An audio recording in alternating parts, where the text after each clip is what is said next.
Assalamualaikum warahmatullahi wabarakatuh. Bismillahirrahmanirrahim. Alhamdulillahi rabbil alamin. Wa bihi nasta'inu ala umuri dunya waddin. Wassalatu wassalamu ala sayyidil anbiya'i wal mursalin Sayyidina wa maulana Muhammad sallallahu alaihi wa ala alihi wa sahbihi wa sallam ajma'in. Nawaitu ta'alluma wa ta'lim wal naf'a wal intifa' wal mudhakarata wal tadhkir wal ifadata wal istifadah wal hatha ala tamassuki bi kitabillahi wa sunnati rasulihi wa du'a ila al-huda wa dilala ala al-khair ibtigha'a wajhillahi wa mardatihi wa qurbihi wa thawabihi min Allah ta'ala. Qala al-musannif rahimahullah wa nafa'ana bihi wa almikum fid darain amin. Wa amma al-ihtijaj bil qadari alladhi yajrihi syaitan al-la'in ala alsinati kathir min amatil muslimin fa fihi khatarun kabir. Wa huwa anna ahadahum idha qila lahu wa qad taraka ba'd al-wajibat أو فعل بعض المحرمات لما فعلت ذلك وخالفت أمر الله وأمر رسوله فيقول ذلك مقدر علي ومكتوب ومقضي يؤذر بذلك نفسه ويرفع الحرج عنه ويحتج على الله تعالى الذي له الحجة البالغة على جميع خلقه في كل حال لا يسأل عما يفعل وهم يسألون. وأقول إن قول العاصي هذا أعظم من معصيته وأكثر ضررا عليه في الدنيا وآخرته لأن معنى هذه المقالات يدل على صاحبها إنه قالها عن اعتقاد باطن على تزلزل قواعد دينه من أصلها. فمتى يتوب هذا العاصي ومتى يندم على فعله القبيح ومتى يستغفر منه وهو لا يرى له فعلا ويرى أنه مجبور مقهور ليس له اختيار ولا قدرة. وهذا هو بعينه مذهب الجبرية وهم فرقة من المبتدعين في الدين يقولون بعدم الاختيار على ضد ما تقوله معتزلة وهم فرقة أخرى من أهل البدعة ومعتقد أهل الحق والسنة والجماعة وسط بين هاتين الفرقتين وهو كما قال بعض العلماء خارج من بين فرث ودم لبنا خالصا سائغا للشاربين.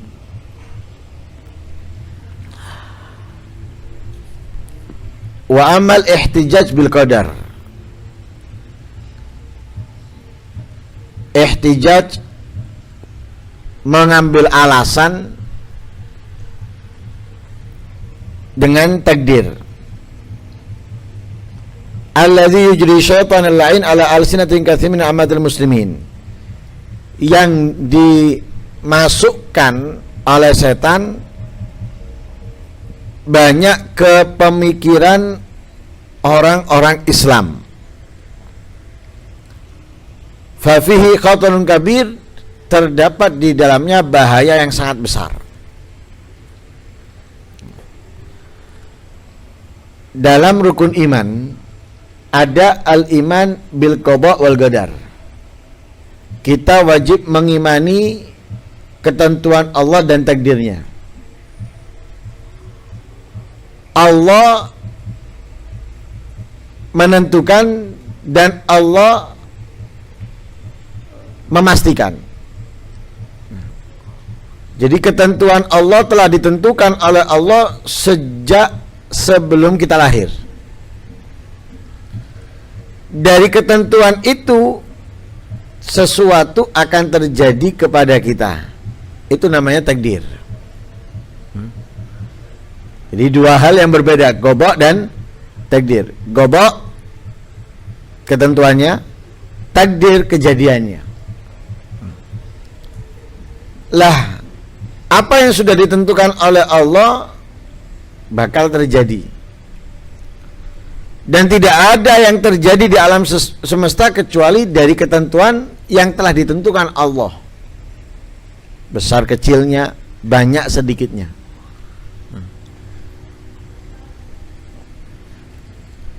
Seperti kehidupan kita. Kapan lahirnya kita? Apa yang ada di antara kelahiran sampai besar, dewasa, sampai mati? Matinya kenapa, dengan apa? Itu sudah ditentukan oleh Allah. Tempatnya nanti bakal di surga atau neraka sudah ditentukan.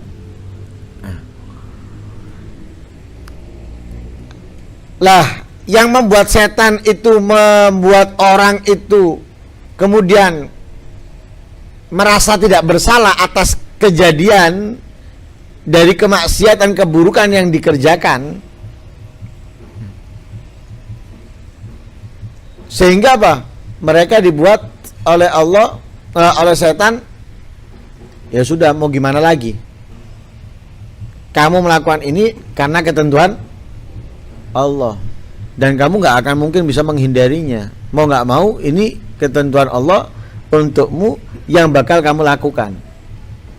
Dan apa konsekuensinya? Kamu akan mendapatkan sesuai yang kamu kerjakan dengannya.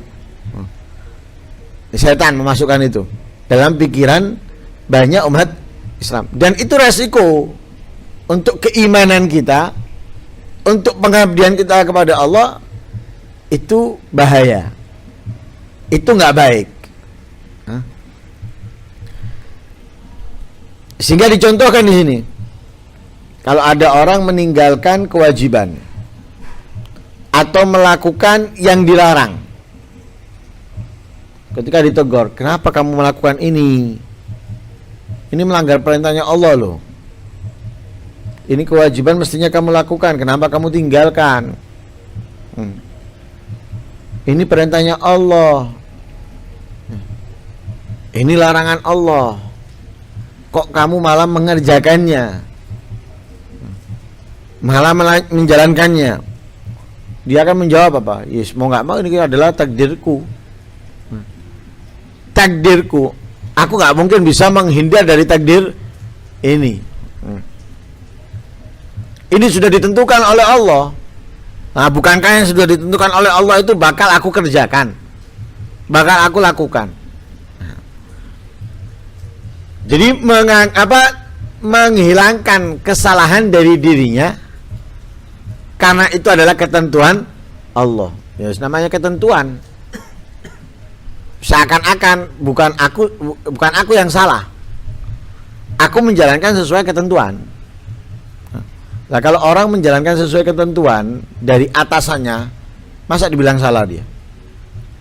Atasannya mengatakan lakukan ini, lakukan itu, menentukan gini gitu. Ya kalau dilakukan sama bawahannya kan nggak salah bawahannya. Bawahannya tidak salah. Tapi tidak selalu ketentuan dari atasan, ketentuan dari atasan itu nggak bisa ditinggalkan oleh bawahan. Bisa ditinggalkan. Kenapa? Karena bawahan juga dikasih akal, dia bisa berpikir. Ya walhasil orang ini menganggap bahwa dirinya nggak bersalah karena melakukan yang dilarang, meninggalkan yang diwajibkan. Karena apa? Ini ketentuan Allah. Lah sedangkan yang memiliki hujjah itu adalah Allah, bukan Allah nanti disalahkan atas perbuatannya, nggak bisa. Allah tidak akan disalahkan atas perbuatannya, justru kita yang akan disalahkan atas perbuatan kita, sebagaimana Allah berfirman di dalam ayat Al-Qur'an, la yus'alu amma yaf'alu wa hum yus'alun. Allah itu tidak akan dimintai pertanggungjawaban dari ketentuan yang telah ditentukan Allah kepada hambanya, akan tetapi justru mereka hamba itu akan dimintai pertanggungjawaban atas apa yang dilakukan. Berarti apa? Ketentuan Allah benar, Allah menentukan untuk kita A, B, dan C, benar nggak salah. Tapi kita di situ punya tanggung jawab dari apa yang kita lakukan. Kita melakukan kebaikan, kita melakukan keburukan, kita memiliki tanggung jawabnya. Kenapa? Nah, karena Allah Subhanahu wa ta'ala memberikan kepada kita sifat ikhtiar. Itu nanti akan dijelaskan. Allah memberikan sifat ikhtiar. Kita ada ketentuan Allah, maksiat, taat, kebaikan, kejahatan, ini dan itu. Nah, kita dikasih oleh Allah sifat ikhtiar. Walaupun ada ketentuan Allah, apapun yang kita lakukan nggak lepas dari ketentuan Allah. Apapun yang kita lakukan nggak lepas dari ketentuan Allah. Sehingga Rasulullah pernah menyampaikan kepada para sahabat itu dengan apa? Memberikan lingkaran. Lingkaran, bunder atau kotak. Katanya Rasulullah, kalian itu berada di sini, nggak mungkin keluar dari ini, nggak mungkin keluar dari lingkaran. Artinya apapun yang kamu lakukan di sini, ya itu ketentuan yang diberikan Allah kepada kamu, nggak akan keluar dari ketentuan ini, nggak akan bisa keluar dari ketentuan Allah, nggak akan mungkin, tidak akan mungkin. Karena itu kalau orang yang bermaksiat tadi itu mengucapkan perkataan seperti itu, di sini ada ketentuan Allah. Ini sudah menjadi takdirku dari Allah. Ucapannya dia ini lebih besar, lebih jahat, lebih buruk daripada maksiatnya. Maksiat yang dilakukan, ucapannya lebih besar keburukannya. Bahaya yang akan diterima dari ucapan itu lebih banyak lebih banyak bahaya yang akan dia diterima di dunia dan di akhiratnya daripada apa? Daripada maksiatnya. Ucapannya tadi itu membawa dosa atau bahaya yang besar yang akan ia terima di dunia dan di akhirat. Kenapa? Karena arti ucapan daripada orang tersebut menunjukkan bahwa ucapannya tadi itu dari keyakinan yang ada di dalam hatinya dia. Itu berarti apa? Hatinya sedang apa? Sedang goncang, ya. Goncang, pondasi agamanya goncang. Atau bisa dikatakan pondasi agamanya sudah lepas, ikatannya lepas. Sehingga orang seperti ini, kapan dia bertobat? Kapan dia menyesal atas perbuatan buruknya? Kapan dia meminta ampun? Itu nggak akan. Kenapa? Karena dia menganggap tidak melakukan, tidak mengerjakan. Yang mengerjakan Allah, yang memperlakukan dia Allah. Sehingga dia nggak mungkin tobat, nggak mungkin minta ampun, nggak mungkin juga menyesal. Kenapa? Dia majbur maghur. Dia seperti orang yang ditekan, dipaksa. Kalau kita diancam, apakah kita melakukan dengan kesenangan? Gak mungkin. Kita melakukannya karena apa? Terpaksa.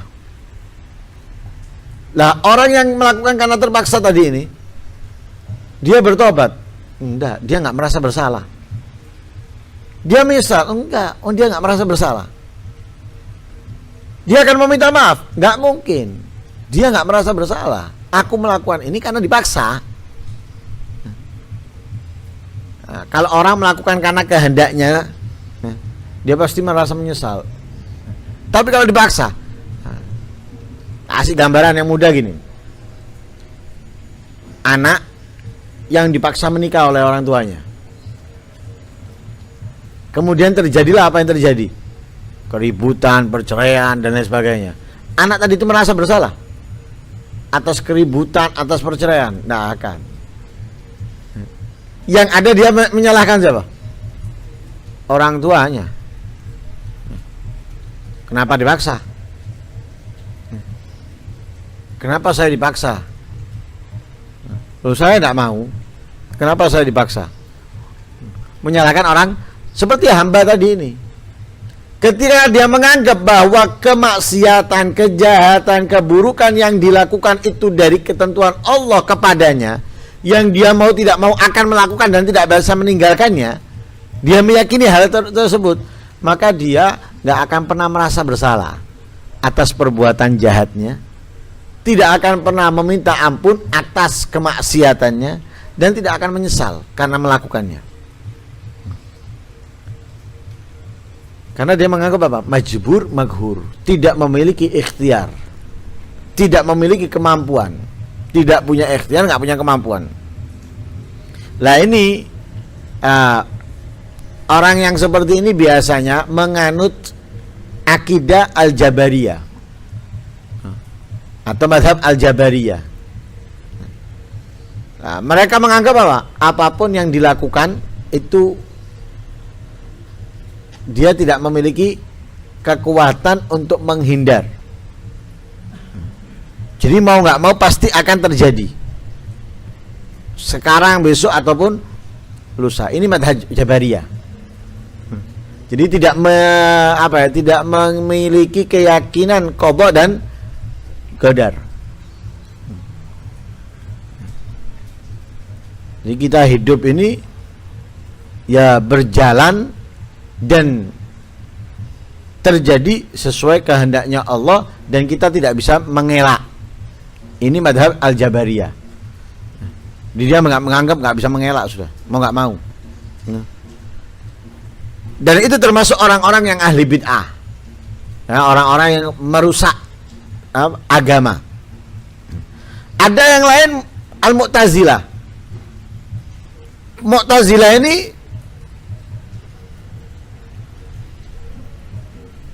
sama kubu yang serupa menyimpang dari jalan yang benar, seperti Al-Jabariyah. Kalau Jabariyah dia nggak bisa menghindar, nggak bisa menghindar. Tapi kalau Mu'tazilah ini enggak. Mu'tazilah ini kalau kebaikan itu dari dia, kalau keburukan dari Allah. Ma asabaka min hasanatin min nafsik, wa ma asabaka min sayyi'atin fa min Allah.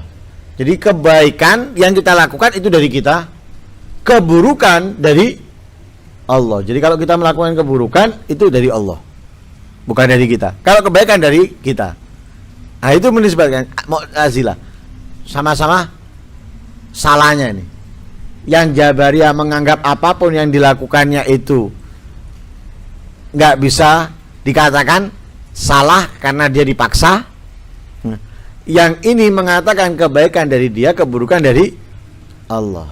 Nah, keduanya sama-sama menyimpang, menyalahartikan qada dan qadar. Nah, karena itu bisa dinyatakan rukun imannya mereka nggak sama dengan kita. Nah, kalau kita 6 diantaranya adalah ada iman dengan qada dan qadar. Kalau mereka enggak. Mereka menisbatkan sesuatu yang tidak pantas kepada Allah, menisbatkan keburukan yang terjadi yang dilakukannya dari Allah. Kalau kebaikan dinisbatkan kepada dirinya. Nah, jadi lek api iki gara aku sing nggarai. Lek ndak ngene ndak iso api. Tapi kalau keburukan di sini Allah ini. Ya, mau gimana lagi? Nah, karena itu yang benar siapa? Yang benar itu akidah Ahlus Sunnah wal Jamaah. Lah akidah Ahlus Sunnah wal Jamaah berada di tengah-tengah di antara kedua ini. Nah, jadi tidak mengikuti yang Jabariyah, tidak mengikuti yang Mu'tazilah. Berada di tengah-tengah. Nah, sehingga para ulama mengatakan bahwa akidah Ahlus Sunnah wal Jamaah itu adalah kharijun min baini farsin wa damin. Akidah Ahlus Sunnah wal Jamaah itu sumbernya atau keluar dari apa? Dari farsin.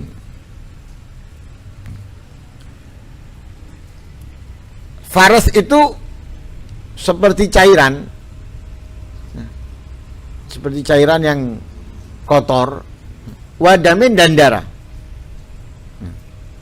Keluar dari sesuatu yang kotor lah. Keluarnya apa? Labanan khalison, susu yang bersih, susu yang murni. Ibarat akidah Ahlussunnah wal Jamaah itu saringan dari sesuatu yang kotor. Yang bersih itu akidah Ahlussunnah wal Jamaah. ASI itu terbuat dari apa? Dari darah. Ya, terbuat dari darah. Dari apa? Makanan, dari darah. Yang keluar susu, menyehatkan untuk bayi. Lah, disaring ini keluarlah yang bersih, yang murni, yaitu akidah Ahlussunnah wal Jamaah. Itu dikatakan oleh para ulama. Jadi kharijun ya min baini farsin wa damin labanan khalisan sa'iran lisyaribin. Ya, sa'iran lisyaribin, ya, memuaskan, ya, melegahkan tenggorokan yang meminumnya. Artinya membuat yang minum itu nggak keselak. Yang minum seger. Yang minum seger. Ya, jadi sudah disaring duluan. Nggak dimasukkan, akhirnya nggak ada keselak atau membuat sakit. Enggak. Nah, itu akidah Ahlussunnah wal Jamaah. Walhasil intinya ini pinternya setan. Kenapa setan memasukkan itu dan banyak orang yang tertipu? Karena sebetulnya kalau mereka mau menyadari, nggak ada yang tahu. Kita sekarang hidup di atas dunia, nggak ada yang tahu. Bakalnya gimana, nantinya gimana, nggak ada yang tahu. Tapi sudah dibujuk, ditipu sama setan. Ini yang kamu lakukan ini ketentuan Allah. Loh, tahu dari mana dia? Setan itu tahu dari mana? Ini adalah ketentuan Allah. Memberitahukan kepada kita. Lah jelas kan keliru. Tapi kita yang tertipu, iya ya. Kan yang terjadi ini semua dengan ketentuan Allah. Kita tertipu. Padahal kita nggak tahu. Yang ditentukan Allah untuk kita apa, kita nggak tahu. Gimana, kita nggak tahu. Karena itu Allah memiliki sifat ikhtiar. Kita bisa memilih dan kita bisa berkehendak. Walaupun tetap apapun yang kita pilih itu dari ketentuan Allah. Nggak bisa kemudian kita meninggalkan ikhtiar, mengatakan ini sudah dari ketentuan Allah Subhanahu wa ta'ala. Karena itu orang yang meyakini hal tersebut, ucapannya ini lebih bahaya dari perbuatannya. Azab yang akan dia dapat dari ucapannya lebih besar daripada perbuatannya. Nah, karena itu kita harus menjadi orang yang pandai dan mengerti, agar tidak tertipu oleh setan dan pasukannya serta anak buahnya, yang membuat orang menjauh dari ketaatan, kebaikan, kewajiban, atau mendekat dari kemaksiatan, kejahatan. Itu kan tujuannya. Ihtijaj di sini itu membuat orang melakukan kemaksiatan, menjauh dari ketaatan. Kemudian membuat orang nggak merasa bersalah dari kejahatan yang dilakukannya. Ya, mudah-mudahan Allah Subhanahu wa ta'ala bisa menyelamatkan kita, ya, dari keburukan setan, menjaga kita dari tipu dayanya, ya, dan membuat kita semakin kuat dalam memahami, ya, akidah kita. Amin Allahumma amin. Wassallallahu ala sayyidina Muhammadin nabiyil ummi wasallam. Alhamdulillahi rabbil alamin.